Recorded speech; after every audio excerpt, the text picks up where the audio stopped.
पश्चिम बंगाल की सीएम ममता बनर्जी ने बीजेपी पर हमला बोला है। ईद के मौके पर उन्होंने सीधा बीजेपी पर देश को विभाजित करने का आरोप लगाया है। बीजेपी को खुली चुनौती देते हुए क्या बोल गई पश्चिम बंगाल की सीएम ममता बनर्जी, इस रिपोर्ट में देखें। पश्चिम बंगाल की सीएम ममता बनर्जी लगातार बीजेपी पर हमलावर रहती हैं।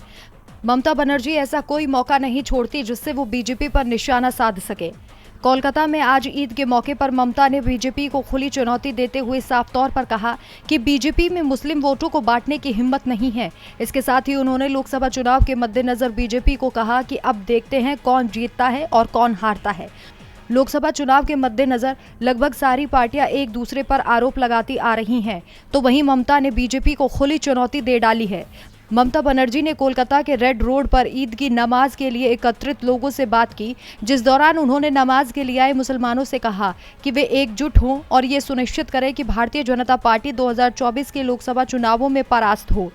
बीजेपी पर देश के संविधान को बदलने का आरोप लगाते हुए ममता बनर्जी ने कहा कि वो पश्चिम बंगाल में national register of citizen bill लागू होने नहीं देंगी। उन्होंने कहा कि मैं धन बल और केंद्रीय एजेंसियों से लड़ने के लिए तैयार हूं, लेकिन मैं अपना सर नहीं झुकने दूंगी।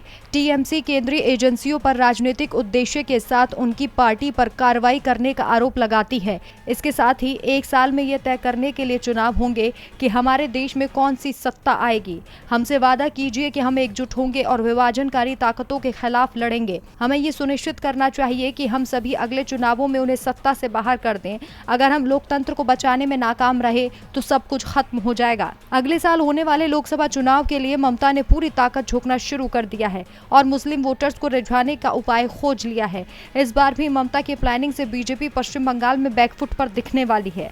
डीबी लाइव की रिपोर्ट।